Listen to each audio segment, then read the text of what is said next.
નમસ્તે વિદ્યાર્થી મિત્રો, જ્ઞાન મંદિર ગુજરાતી ચેનલમાં તમારું હાર્દિક સ્વાગત છે, જ્યાં તમને નવા ટોપિક, નવી વસ્તુ, નવી શરૂઆત, એક નવી અનોખી શરૂઆતમાં આ મુસાફરીમાં, આ જર્નીમાં તમારું હાર્દિક સ્વાગત છે, જ્યાં આપણે ધોરણ 9 થી 12 ના અલગ અલગ વિષયો વિશે, અલગ અલગ ધોરણના અલગ અલગ વિષયો વિશેનો અભ્યાસ કરીશું.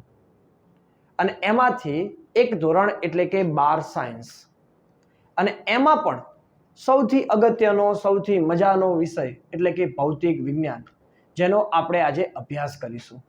તો ચાલો વિદ્યાર્થી મિત્રો શરૂ કરીએ. વિદ્યાર્થી મિત્રો, આપણે ધોરણ 12 સાયન્સના પ્રથમ ચેપ્ટર જે છે ભૌતિક વિજ્ઞાનની અંદર વિદ્યુત ભાર અને ક્ષેત્રો, એનો અભ્યાસ કરીશું.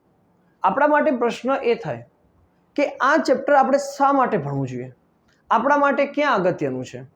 તો જોવા જઈએ તો આપણા 12 સાયન્સના અભ્યાસક્રમની અંદર આ ચેપ્ટર એટલા માટે અગત્યનું છે કે જો આપણે 1 થી 8 ચેપ્ટરનો અભ્યાસ કરવો હોય તો શરૂઆતનું આ ચેપ્ટર આવડવું જોઈએ.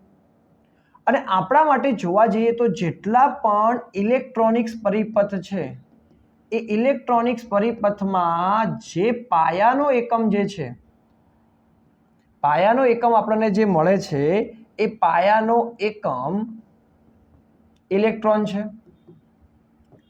અને આ ઇલેક્ટ્રોન વિશે આપણે સમજવા માટે કોનો અભ્યાસ કરવો પડે? વિદ્યુત ભારનો અભ્યાસ કરવો પડે.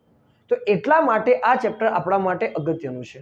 આપણે ભવિષ્યની અંદર નીટ જેવી એક્ઝામ આપી રહ્યા છો, JEE જેવી એક્ઝામ આપી રહ્યા છો, જ્યાં આપણે ડૉક્ટર વિશે, ડૉક્ટરના ભણીશું નીટમાં, બરાબર, નીટના આધાર ઉપરથી. તો એ સમયનો જે આધાર જે છે નીટની બાબતની અંદર, ત્યાં આપણે ઇલેક્ટ્રોનિક વસ્તુનો ઉપયોગ કરીશું. અને ઇલેક્ટ્રોનિક વસ્તુનો ઉપયોગ કરતા હોય તો આપણને બેઝિક નોલેજ તો હોવું જોઈએ. એટલા માટે આ ચેપ્ટર આપણા માટે અગત્યનું છે. તો વિદ્યાર્થી મિત્રો, આપણે આ ટોપિકની અંદર પ્રથમ પહેલા આ શબ્દને સમજીએ કે વિદ્યુત ભાર એટલે શું, અને વિદ્યુત ભારની ઘટના તમને ક્યાં ક્યાં જોવા મળી શકે, બરાબર. તો એનો અભ્યાસ આપણે સામાન્ય કરીએ. તો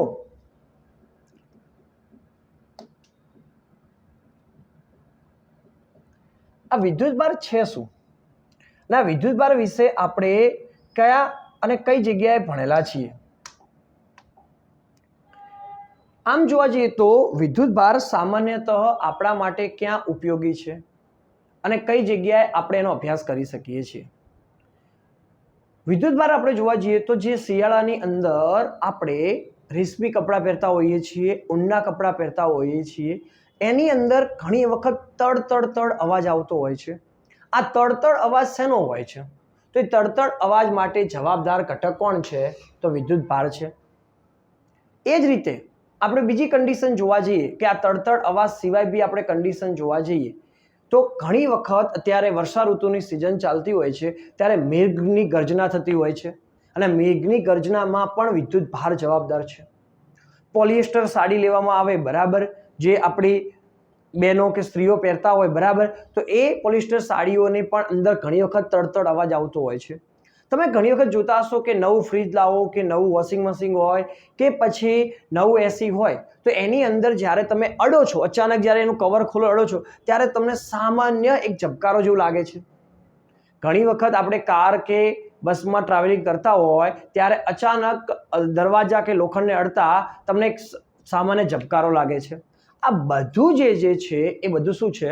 વિદ્યુત ભાર છે. પરંતુ અહીંયા વિદ્યુત ભાર સ્થિર અવસ્થામાં છે. કયા અવસ્થામાં છે? સ્થિર અવસ્થામાં છે. અને વિદ્યુત ભારની સ્થિર અવસ્થા માટે વિદ્યુત ભારની સ્થિર અવસ્થામાં અભ્યાસ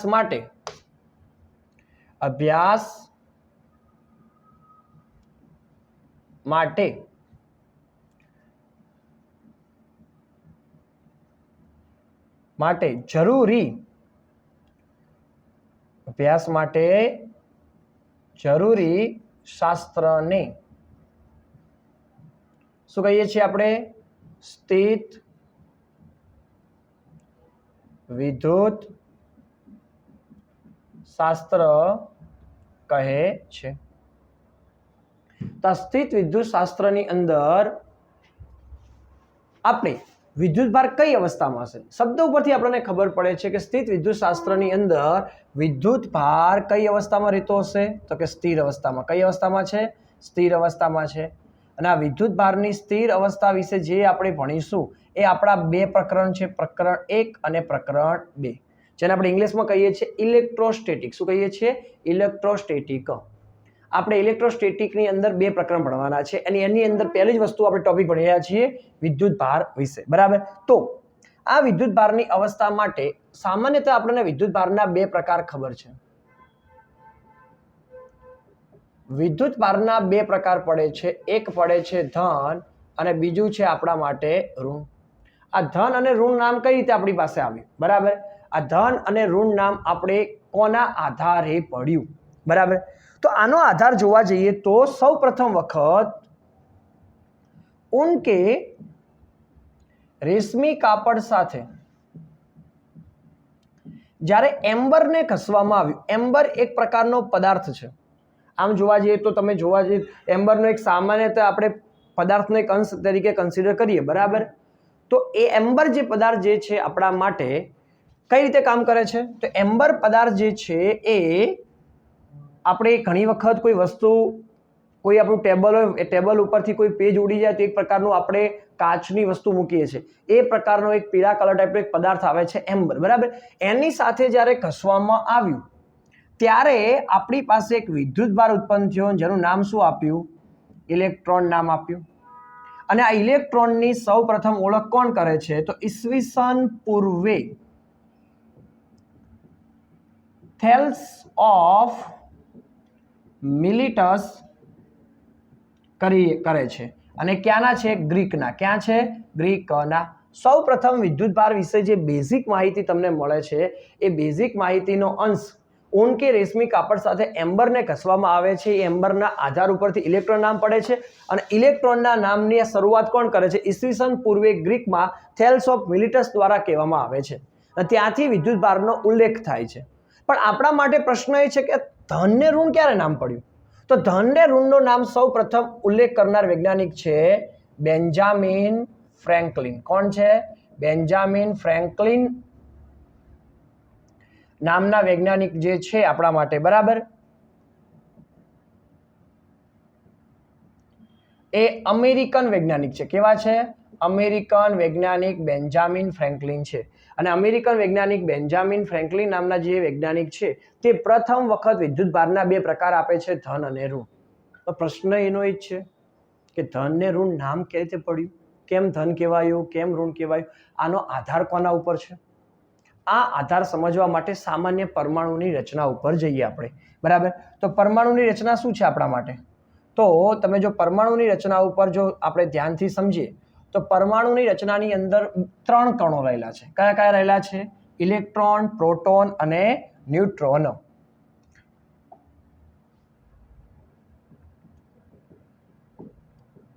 ઇલેક્ટ્રોન, પ્રોટોન અને ન્યુટ્રોનો, આ 3 કણનો ઉલ્લેખ છે. આ 3 કણની જો રચના સમજો કે આપણી પાસે આ કેન્દ્ર છે, કેન્દ્રની ફરતે આપણી પાસે આ કક્ષા છે. કેન્દ્રની અંદર પ્રોટોન આવેલો છે જેના ઉપર ધન વીજભાર તરીકે મનાય છે. ન્યુટ્રોન જે તટસ્થ કણ છે એના ઉપર શું છે? તટસ્થ છે. અને અહીંયા કને ઇલેક્ટ્રોન જે છે કક્ષામાં શું કરતો હોય છે? ભ્રમણ કરતો હોય છે. આ ઇલેક્ટ્રોન ઉપરનો વીજભાર આપણે કેવો માનીએ છીએ? ઋણ માનીએ છીએ. અને આ શું માનીએ છીએ? ધન માનીએ છીએ. આનો આધાર, ઇલેક્ટ્રોનની શોધનો આધાર કોના ઉપર જાય છે? તો એનું વૈજ્ઞાનિક નામ છે જે થોમ્સન. કોણ છે? જે થોમ્સન. બરાબર. અને પ્રોટોનની શોધનો આધાર કોના ઉપર જાય છે? તો કે રુથરફર્ડ નામના વૈજ્ઞાનિક ઉપર. અને ન્યુટ્રોનનો શોધનો આધાર કોના ઉપર જાય છે? ચેડવિક નામના વૈજ્ઞાનિકના આધાર ઉપર જાય છે.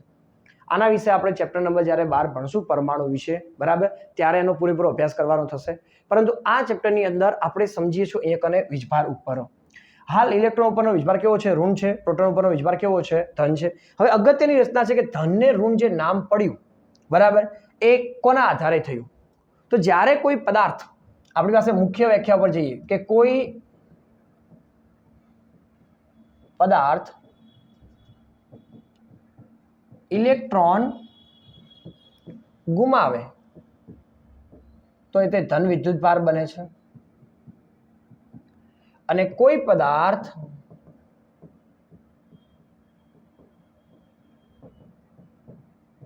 ઇલેક્ટ્રોન મેળવે ત્યારે ઋણ વિદ્યુતભાર બને છે. પણ આપણને ખબર કઈ રીતે પડે કે ઇલેક્ટ્રોન મેળવ્યા કે ઇલેક્ટ્રોન ગુમાવ્યા? એ આપણે કઈ રીતે જાણી શકું? તો એના માટે આપણી પાસે પોઈન્ટ છે, સમજો. આપણે એક ઉદાહરણ તરીકે લઈએ છીએ અને બે રીતે બી દર્શાવી શકાય છે. આપણે એવું કહીએ છીએ કે ઇલેક્ટ્રોન ગુમાવે ને કે ઇલેક્ટ્રોન મેળવે, પણ એનો આધાર બીજા પોઈન્ટ ઉપર પણ છે, પ્રોટોન ઉપર પણ છે. એના માટે બહુ મસ્ત રીતે સમજવું હોય તો બહુ ધ્યાનથી આપણે સમજીએ કે આપણે એક સોડિયમ લઈએ છીએ. સોડિયમની અંદર જોવા જઈએ તો આપણને એટલી ખબર છે કે 11 શું છે? પ્રોટોન, અને 11 શું છે? ઇલેક્ટ્રોન. એની સામે એક બીજું તત્વ લેવામાં આવે છે ક્લોરીન. ક્લોરીનની અંદર 17 શું છે? પ્રોટોન, અને આની અંદર 17 શું છે? ઇલેક્ટ્રોન. આપણી પાસે બીજી કન્ડિશન જોવા કે સોડિયમ જે છે એની છેલ્લી કક્ષામાં એક ઇલેક્ટ્રોન આવેલો હોય છે. રચના જોવા જઈએ તો 2 8 કેટલી બને છે? 1 બને છે. જ્યારે ક્લોરીનની આપણે રચના બને તો 2 8 કેટલી બને છે? 7 ની બને છે. તો એ રચનાના કારણે શું થશે કે અહીંયા કરે જે આપણી પાસે જે સોડિયમના છેલ્લી કક્ષામાં એક જ ઇલેક્ટ્રોન છે, આ એક ઇલેક્ટ્રોનને થોડી ઉર્જા મળતા એ ઇલેક્ટ્રોન કેવો થઈ શકે છે? મુક્ત. કેવો થાય છે? મુક્ત થાય છે. અને આ જે મુક્ત કરવા માટે જે જરૂરી ઉર્જા જે કહીએ છીએ, લઘુત્તમ ઉર્જા જે આપણે કહીએ છીએ, એ લઘુત્તમ ઉર્જાને આપણે એનું શું કહેવાય છે? કાર્ય વિધેય. શું કહેવાશે? કાર્ય વિધેય, જેને આપણે વર્ક ફંક્શન તરીકે પણ દર્શાવીએ છીએ. આ કાર્ય વિધેય જેટલી જો ઉર્જા મળે છે તો ઇલેક્ટ્રોન તે ધાતુની સપાટી ઉપરથી અથવા કોઈ પણ પદાર્થની સપાટી ઉપરથી મુક્ત થઈ શકે છે. જ્યારે ઇલેક્ટ્રોન જ્યારે મુક્ત થાય છે ત્યારે તમે જો ધ્યાનથી સમજો કે આ ભાઈ સોડિયમ જે છે, સોડિયમ જ્યારે ઇલેક્ટ્રોન ગુમાવે છે, એ ઇલેક્ટ્રોન ગુમાવવાને કારણે શું થશે કે ઇલેક્ટ્રોન ભાઈ એક ઓછો થઈ જશે. તો આનો કેટલું થઈ જશે? 10. કેટલું થઈ જશે? 10 ઇલેક્ટ્રોન ગુમાવ્યો. જ્યારે આના પ્રોટોન તો 11 ના કેટલા રહેશે? 11 જ. એ જ રીતે ક્લોરીન ઇલેક્ટ્રોન મેળવવાની વર્તણૂક ધરાવે છે, તો એના કારણે એના ઇલેક્ટ્રોન કેટલા થઈ જશે? 18. જ્યારે અહીંયા કને પ્રોટોન કેટલા રહેશે? 17. તમે ધ્યાનથી જુઓ, અહીંયા કને જોવા જઈએ તો આપણી પાસે પ્રોટોન જે છે, એ પ્રોટોન પરનો જે વિદ્યુતભાર જે છે, બરાબર, એ ઇલેક્ટ્રોન કરતાં કેવી છે? સંખ્યામાં વધારે છે. સંખ્યામાં વધારે છે. પ્રોટોન ઉપરનો વીજભાર આપણે પ્લસ માનીએ છીએ, જ્યારે ઇલેક્ટ્રોન પરનો વીજભાર કેવો માનીએ છીએ? માઇનસ. એટલે કે અહીંયા પ્રોટોનની સંખ્યા વધુ છે કોના કરતાં? ઇલેક્ટ્રોન કરતાં. કેટલી વધુ છે? 1 જેટલી. એટલા માટે અહીંયા કને સોડિયમ કેવો બનશે? ધન વિદ્યુતભારિત બનશે. સામે ક્લોરીનની અંદર જોવા જઈએ તો ઇલેક્ટ્રોનની સંખ્યા કેટલી છે? પ્રોટોન કરતાં 1 જેટલી વધારે છે. ઇલેક્ટ્રોનની સંખ્યા વધુ ધરાવે છે, એટલા માટે શું કહેવાશે? એરિયો ઋણ વિદ્યુતભારિત કહેવાશે. આ રીતે વિદ્યુતભારના 2 પ્રકાર પડે છે. આપણે કહીએ છીએ ઇલેક્ટ્રોન મેળવીને ઇલેક્ટ્રોન ગુમાવે. આ ઘટના એ જ બની છે કે સોડિયમે ઇલેક્ટ્રોન ગુમાવ્યો છે. ઇલેક્ટ્રોન ગુમાવ્યો, પણ આધાર કોના પર છે? ધન કઈ રીતે બન્યો? કારણ કે પ્રોટોનની સંખ્યા વધુ છે એટલા માટે. સેમ કન્ડિશનની અંદર અહીંયા જોવા જઈએ તો આ ઇલેક્ટ્રોન મેળવે છે, ક્લોરીન ઇલેક્ટ્રોન મેળવે છે. ઇલેક્ટ્રોન મેળવવાને કારણે શું બનશે કે ઇલેક્ટ્રોનની સંખ્યામાં વધારો થયો છે, જ્યારે પ્રોટોનની સંખ્યા એની એ જ રહી છે. તો આ કન્ડિશનથી ઇલેક્ટ્રોન ઋણ વીજભાર બને છે. ઋણ વીજભાર ધરાવતો હોવાને કારણે ક્લોરીન ઋણ બને છે, જ્યારે સોડિયમ શું બને છે? ધન બને છે. હવે આપણા માટે કન્ડિશન ત્યાં એક એક્સ્ટ્રા વધી. સાહેબ ખબર કઈ રીતે પડે? ગુમાવ્યો મેળવ્યો. કારણ કે ઇલેક્ટ્રોન તો નરી આંખે જોઈ શકાય નહીં. ઇલેક્ટ્રોનનો દળ બિલકુલ નહીવત છે, તો આપણે જોઈ શકતા નથી. તો કઈ રીતે ખબર પડી શકે? તો એક ઉદાહરણ તરીકે સમજીએ તો ધારો કે મારી પાસે 2 પદાર્થ છે. આ 2 પદાર્થોને આપણે સમજવા માટે આપણે 2 વસ્તુ લઈએ છીએ. રેશમી કાપડ લઉં છું અને કાચનો સળિયો લઉં છું. આ એકબીજાને ઘસવામાં આવે છે. એકબીજાને ઘસવામાં આવે છે. શરૂઆતની અંદર એક ઉદાહરણ છે આપણા માટે. જસ્ટ આપણે વાત કરીએ કે રેશમી કાપડનું દળ છે 10 ગ્રામ. એ જ રીતે આપણે જે કાચનો સળિયો લીધો એનું પણ દળ કેટલું છે? 10 ગ્રામ. હવે જ્યારે બંનેને ઘસવામાં આવ્યા અને ઘસ્યા પછી જ્યારે દળ ફરીથી માપવામાં આવે છે, ત્યારે રેશમી કાપડનું જે દળ જે છે એ તમને બતાવે છે 11 ગ્રામ. કેટલું થઈ જાય છે? 11 ગ્રામ. જ્યારે કાચના સળિયાનું દળ થઈ જાય છે 9 ગ્રામ. તો આનો મતલબ એ થયો કે આના દળમાં ઘટાડો થાય છે. દળ ઘટે એટલે મીન્સ કંઈક ગુમાવે છે, અને ગુમાવવા માટે એની પાસે એક જ છે કે કક્ષામાં શું આવેલા છે? ઇલેક્ટ્રોન. અને ઇલેક્ટ્રોન ગુમાવે તો કયો વિદ્યુત ભાર પ્રાપ્ત થયો હોય? તો કે ધન વિદ્યુત ભાર પ્રાપ્ત થયો હોય. એ જ કન્ડિશનમાં આના દળમાં વધારો થાય છે. દળમાં વધારો થાય મીન્સ કંઈક શું કરે છે? મેળવે છે. કંઈક મેળવે એટલે કે શું મેળવે છે? તો કે ઇલેક્ટ્રોન મેળવે છે. ઇલેક્ટ્રોન મેળવેનો મિનિંગ શું થશે? કે આ ઇલેક્ટ્રોનમાં વધારો થયો એટલે શું બનશે? તો કે ઋણ વિદ્યુત ભાર બને છે. બે ભાગ પડ્યા. તો આના ઉપરથી આપણે કહી શકીએ કે કોઈ પદાર્થના દળમાં વધારો થાય છે તો વધારો થશે તો ઇલેક્ટ્રોન મેળવે છે, તો ત્યારે ઋણ વિદ્યુત ભાર બને છે. અને એ જ રીતે જ્યારે દળમાં ઘટાડો થાય છે ત્યારે ઇલેક્ટ્રોન ગુમાવે છે, ત્યારે કહી શકો કે ઇલેક્ટ્રોનના કારણે ઇલેક્ટ્રોન ગુમાવવાને કારણે ધન વિદ્યુત ભાર બને છે. આ રીતે આપણે બે કન્ડિશનમાં કહી શકીએ છીએ. આપણે શું કન્ડિશન ઉપર ગયા? તો પહેલી કન્ડિશન એ ગઈ કે પ્રોટોન વધારે, ઇલેક્ટ્રોન ઓછા, તો કયો વીજભાર બનશે? તો કે ધન વિદ્યુત ભાર બને છે. એ જ રીતે પ્રોટોન ઓછા, ઇલેક્ટ્રોન વધારે, બરાબર, તો કયો વીજભાર પ્રાપ્ત કરે છે? તો કે ઋણ વિદ્યુત ભાર પ્રાપ્ત કરે છે. આ બે કન્ડિશન આપણા માટે થાય છે. આવી કન્ડિશનની અંદર વિદ્યુત ભારની આપલેને કારણે વિદ્યુત ભારની આપલે જ્યારે થાય છે ત્યારે શું કન્ડિશન ઉદ્ભવે છે? કે દળમાં વધારો પણ થાય કે શું થઈ શકે?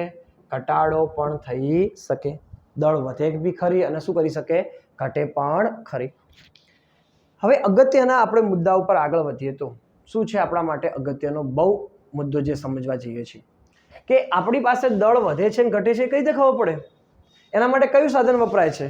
તો દળના વધારા કે ઘટાડા માટે જે સાધન વપરાય છે એને આપણે કહીએ છીએ ઇલેક્ટ્રો. દળના વધારા કે ઘટાડા માટે જે સાધન વપરાય છે જેને કહીએ છીએ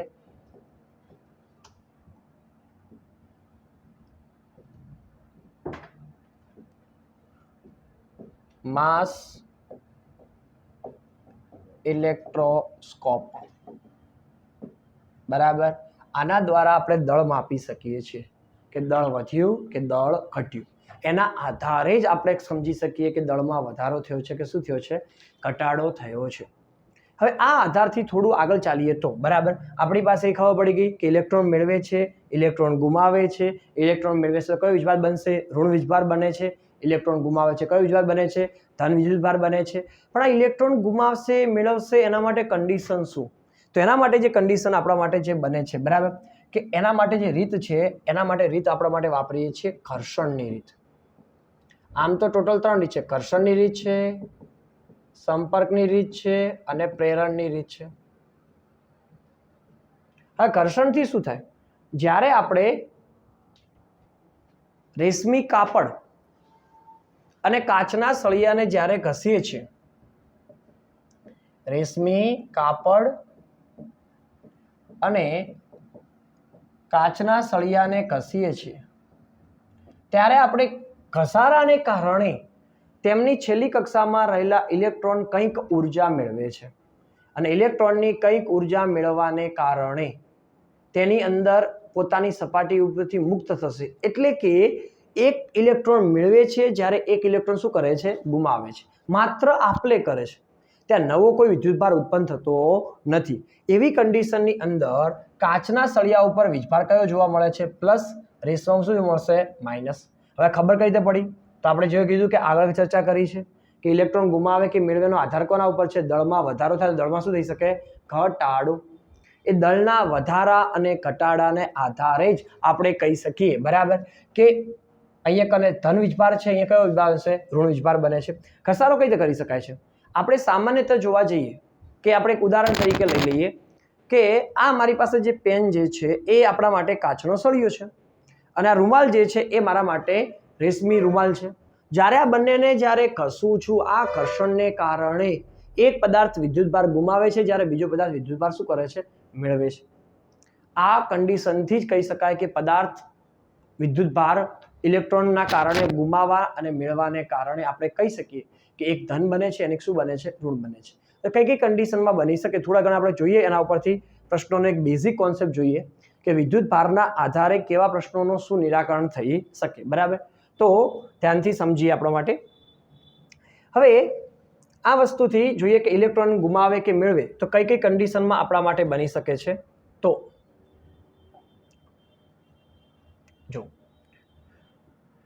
તમે ધ્યાનથી જોઈ શકો છો કે આપણી પાસે બે કન્ડિશન છે. જોડ આપેલી છે કે કાચનો સળિયો અને શું છે? રેશમી કાપડ છે. કાચના સળિયા અને જો આપણે રેશમી કાપડનો જો ઉલ્લેખ કરવામાં આવે છે, બરાબર, તો કાચનો સળિયો આપણા માટે કેવો બને છે? તો કે ધન વિદ્યુતભારિત બને છે.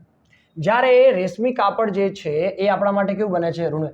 રેશમી કાપડની જગ્યાએ એમ્બરનો પણ ઉપયોગ થતો હોય છે. કાચનો સળિયો અને ઊન લેવામાં આવે તો ઉલટી ક્રિયા થાય છે કે ઊન કેવું બને છે? ધન વિદ્યુતભારિત બને છે, જ્યારે કાચનો સળિયો કેવો બને છે? ઋણ વિદ્યુત. આ એકબીજાને ઘસવામાં આવે ત્યારની કન્ડિશન આપણે કહીએ છીએ. એ જ રીતે ઊન અને પોલિથીન જ્યારે લેવામાં આવે છે ત્યારે પોલિથીન પ્રકારનું પ્લાસ્ટિક આપણે ગણી શકીએ છીએ. તો આપણા માટે ઊન કેવું બને છે? ધન વિદ્યુતભારિત બને છે, જ્યારે પોલિથીન કેવું બને છે? ઋણ વિદ્યુતભારિત બને છે. સૂકો વાળ અને પ્લાસ્ટિકનો કાંસકો લેવામાં આવે છે, ત્યારે સૂકો વાળ કેવો બની જાય છે? આપણા જે સૂકા વાળ જે હોય છે, બરાબર, ઘણી વખત તમે જોતા હશો કે એકદમ તમે નહીને આવ્યા હોય બારે અને સૂકા વાળ તમે ઘસશો તો ઘણી વાર કાગળ ચોંટી જાય છે અથવા કોઈ બી વસ્તુ આકર્ષાય છે. એની પાછળ પણ જવાબદાર છે વિદ્યુતભાર જવાબદાર છે. તો સૂકા વાળ માટે કેવું બને છે? ધન વિદ્યુતભારિત બને. પ્લાસ્ટિક કેવું બને છે? ઋણ વિદ્યુતભારિત બને છે. ફર અને પ્લાસ્ટિકનો કાંસકો લેવામાં આવે છે તો ફર કેવું બને છે? ધન વિદ્યુતભારિત બને છે. પ્લાસ્ટિકનો કાંસકો જે છે કેવો બને છે? ઋણ વિદ્યુતભારિત બને છે. અબુનસનો સળિયો લેવામાં આવે છે અને બિલાડી ફર અથવા બિલાડીનું ચામડું લેવામાં આવે છે તો ફર અને બિલાડીનું ચામડું ધન વિદ્યુતભારિત બને છે. અબુનસનો સળિયો કેવું બને છે? ઋણ વિદ્યુતભારિત બને છે. તો આ એક અગત્યના ટોપિક છે કે આપણે કોઈક જગ્યાએ યાદ રાખવા પડે છે. કોઈક વખત બાય ચાન્સ પરીક્ષામાં પૂછાઈ જાય MCQ તરીકે, બરાબર, કે આ બેને ઘસવામાં આવે તો કયો ધન બને છે, કયો ઋણ બને છે, એવો કોઈ પ્રશ્ન તમને પરીક્ષામાં પૂછાય છે તો તમારા માટે કામ આવી શકે છે. તો એ વસ્તુથી આપણે થોડા આગળ જાણીએ. બરાબર, તો આ ટોપિકને આપણે સમજીએ તો હવે બીજી કન્ડિશન આપણા માટે શું બની શકે છે? તો બીજી કન્ડિશન એવી છે કે જ્યારે આપણે વિદ્યુતભાર જે છે, વિદ્યુતભાર પોતાની અવસ્થા ઉપર આધાર રાખે છે. બહુ અગત્યની વસ્તુ છે. વિદ્યુતભાર કેવો હોઈ શકે? સ્થિર હોઈ શકે અથવા અચળ વેગથી શું કરતો હોય?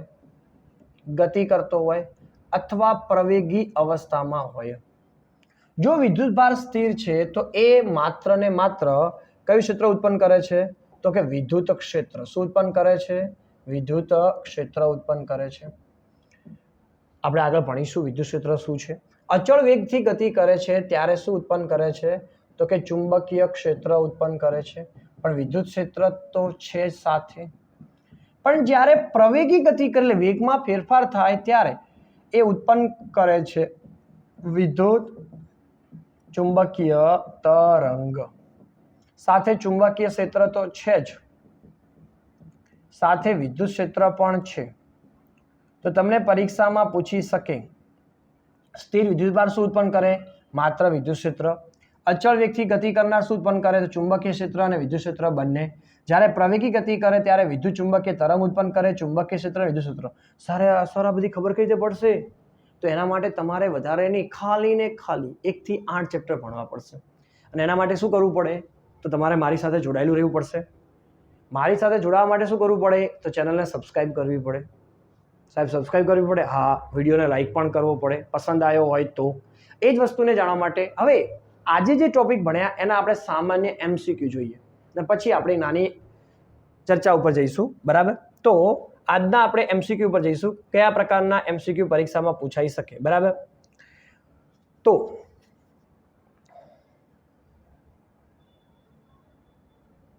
પહેલો MCQ છે આપણા માટે, સુવાહકને સંપર્ક દ્વારા વિદ્યુતભારિત કરવામાં આવે તો પદાર્થનું દળ. તો આપણે આગળ ચર્ચા કરી શક્યા પદાર્થના દળમાં વધારો પણ થાય અને શું થઈ શકે? ઘટાડો પણ થઈ શકે. દળ વધે બી ખરી અને શું કરી શકે? ઘટે પણ ખરી. તો આપણી પાસે જોવા જઈએ તો ઓપ્શન કયો આવી શકે? દળમાં વધારો કે ઘટાડો થાય, બરાબર. તો ઓપ્શન કયો આવી શકશે આપણા માટે? ઓપ્શન કયો આવશે? સી, બરાબર, કે દળ વધે અથવા ઘટે, બરાબર. બીજો કન્ડિશન જોવા જઈએ, પ્રશ્ન નંબર 2 ઉપર જઈએ આપણે. પ્રશ્ન 2 છે, સ્થિત વિદ્યુત ના કારણે ઉત્પન્ન થાય છે. દેખો, સ્થિત વિદ્યુત, બરાબર, આપણી પાસે છે. સ્થિત વિદ્યુત કાના કારણે ઉત્પન્ન થઈ શકે છે. તો મેં બે એક વસ્તુ કીધું કે સ્થિત વિદ્યુત માટે આપણી પાસે શું જવાબદાર છે. હજુ સ્થિત વિદ્યુત આપણે ભણીશું. ઘર્ષણની રીત, સંપર્કની રીતના આધારે આકર્ષણ અપાકર્ષણ ભણવાનું છે. તો ખાલી વિદ્યુત ભારના બેઝિક પ્રશ્નો ઉપર આપણે ગયા છે. તો જ્યારે સ્થિત વિદ્યુતની ઘટના બને છે તો આપણી પાસે મેં તમને 3 કન્ડિશન કીધી. કોના કોના થશે? ઘર્ષણને કારણે, સંપર્કને કારણે અને ત્રીજું કોના કારણે છે? પ્રેરણને કારણે. તો આપણા ઓપ્શન પ્રમાણે અહીં શું આવશે કે ઘર્ષણ, પ્રેરણ અને બંનેના કારણે આપણને જોવા મળે છે, બરાબર. તો સ્થિત વિદ્યુતની અસર આપણને બંનેને કારણે જોવા મળશે. હવે એના પછી આગળ જોવા જઈએ તો આપણે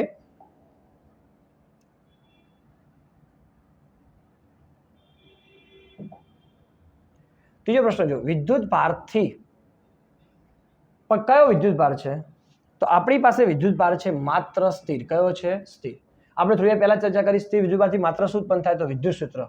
તો માત્ર વિદ્યુત ક્ષેત્ર જ ઉત્પન્ન થશે, બરાબર. એના પછી પ્રશ્ન આપણે જોવા જઈએ તો અલગ રાખેલા બે વિદ્યુત ભારો વચ્ચે વિદ્યુત બળ લાગે છે કારણ કે વિદ્યુત ભાર જે છે કોઈ પણ પદાર્થ આપણે વિદ્યુત ભાર બહારથી જોઈ શકતા નથી. એનું દળ કોઈક વિદ્યુત ભારનું આપણે કહી શકીએ કે આ પેન છે, પેનનું દળ કેટલું? તો તમે કહી શકો સાહેબ પેનનું દળ કે મિનિમમ 50 ગ્રામ 100 ગ્રામ દળ હશે. પણ શું આ પેન ઉપર વિદ્યુત ભાર છે એવું તમે કહી શકશો ખરી? ના. છે કે નહીં? હશે તો કેટલો છે તમે કહી શકતા નથી. તો આ એનો કેવો ગુણધર્મ કહેવાશે? આંતરિક ગુણધર્મ. કેવો ગુણધર્મ કહેવાશે? એનો આંતરિક ગુણધર્મ કહેવાય છે, બરાબર. તો સી ઓપ્શન આપણી પાસે આવશે કે વિદ્યુત ભારનો કેવો ગુણધર્મ છે? આંતરિક ગુણધર્મ આપણા માટે લાગુ પડે છે. ત્યારબાદ કોઈ પણ પદાર્થને ધન વિદ્યુતભારિત બનાવવા માટે શું કરવું જોઈએ? પદાર્થ ધન વિદ્યુતભારિત ક્યારે બનશે? ધન વિદ્યુતભાર માટે સિમ્પલ વસ્તુ છે કે ઇલેક્ટ્રોન શું કરવું પડશે? ગુમાવવો પડે. ઇલેક્ટ્રોન ગુમાવો અથવા એને શું કરવો પડે? દૂર કરવો પડે. તો દૂર કરવા માટે શું કન્ડિશન થશે? તો તેના પરથી ઇલેક્ટ્રોન શું કરવો પડશે? દૂર કરવો પડશે. ઓપ્શન આપણા માટે એવો આવશે.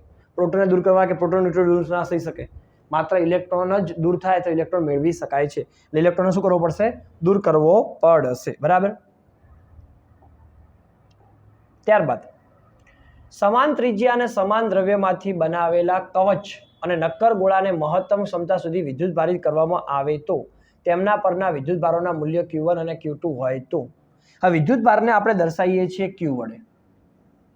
અહીં કને બે ગોળાઓ છે. બે ગોળાઓ જો સમાન હશે અને એમની ઉપર જો વિદ્યુત ભાર લેવામાં આવે તો એ વિદ્યુત ભાર ઉપર બંને જો સમાન ત્રિજ્યાના સમાન મૂલ્યના હશે તો વિદ્યુત ભાર કેવો હશે? સમાન. હવે આપણા માટે પ્રશ્ન થાય કે સાહેબ આવું કઈ રીતે બની શકે? ક્યાંથી સરખું બની શકે? તો એના માટે તમારે આગળના લેક્ચર સુધી જોડાવવું પડશે. છે આપણી નવી જર્ની, નવી મુસાફરી. ક્યાંક પ્લસ ઓર માઇનસ હોઈ શકે, પરંતુ તમારો સાથ એ સૌથી અગત્યનો છે. અને હું આશા રાખું તમને આ લેક્ચરમાં મજા આવી હશે, કંઈક નવું જાણવા મળ્યું હશે અને આપણે આગળ ને આગળ કંઈક નવું જાણતા પણ રહીશું. હજુ એક નાની શરૂઆત છે.